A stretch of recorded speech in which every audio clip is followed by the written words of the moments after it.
নোবেলজয়ী doctor ইউনূসের নেতৃত্বাধীন অন্তর্বর্তী সরকার গত হয়েছে 1 মাসও হয়নি। এরই মধ্যে এই সরকারের উপদেষ্টাদের নানা অনিয়ম ও দুর্নীতির খবর সামনে এসেছে। এবার রীতিমতো বোমা ফাটালেন ওই সরকারের সিনিয়র উপদেষ্টা এম সাখাওয়াত হোসেন। দৈনিক প্রথম আলো পত্রিকায় উপদেষ্টার লেখা একটি কলামে তিনি তুলে ধরেছেন ওই সরকারের নানা দিক।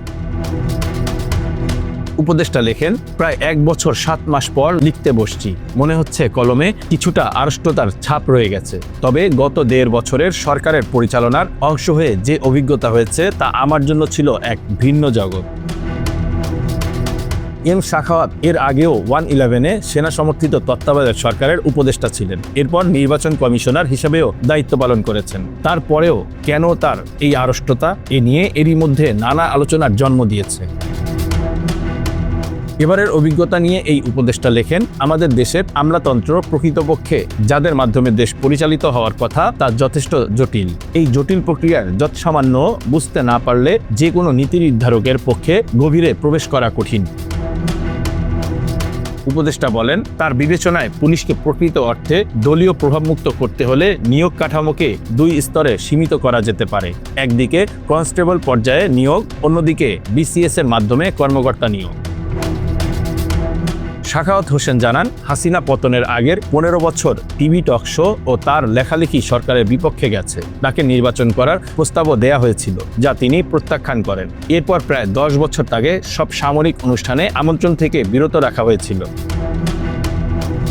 হাসিনার দেশত্যাগ ও মন্ত্রিসভার পতনের পর 3 দিন সরকারবিহীন শূন্যতায় দেশে এক বিশৃঙ্খল পরিস্থিতি তৈরি হয়েছিল। আইন শৃঙ্খলা রক্ষাকারী বাহিনী মাঠ ছেড়ে চলে যায়। অনেক সদস্য গণরোষের ভয়ে বিভিন্ন জায়গায় গা ঢাকা দেয়। অনেক থানা লুট হয় এবং বহু অস্ত্র খোয়া যায়।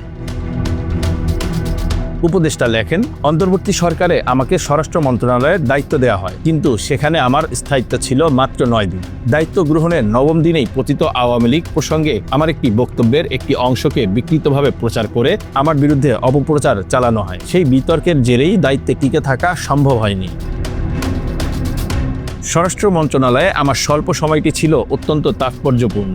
তখন দেশের বহু স্থানে পুলিশ কার্যত অনুপস্থিত। জনরোষের ভয়ে তারা কর্মস্থলে ফিরছিল না। অন্যদিকে শান্তিপ্রিয় সাধারণ মানুষও ছিল গভীর আতঙ্কে। পরিষদ পরায়ণতার আবহে আওয়ামী লীগের সমর্থকদের বাড়িঘর দখল ও অগ্নিসংযোগের ঘটনাও ছড়িয়ে পড়ছিল। পরিস্থিতি ছিল অস্থিতিশীল ও খারাপ হওয়ার ঝুঁকিতে।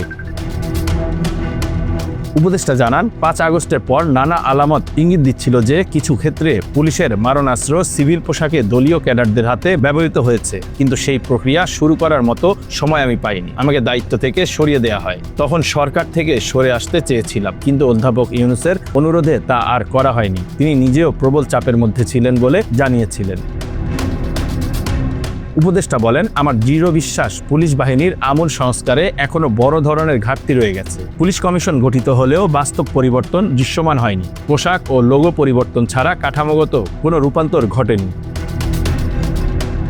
দুঃখ থেকে যায় যে অন্তর্বর্তী সরকারের গঠিত পুলিশ সংস্কার কমিশন আমার লিখিত প্রস্তাবগুলো গুরুত্ব সহকারে বিবেচনা করেছে বলে মনে হয়নি। তবু বিশ্বাস করি, আজ না হোক কাল হয়তো এই বিষয়গুলো নতুন করে আলোচনায় আসবে। Bangla affairs news desk.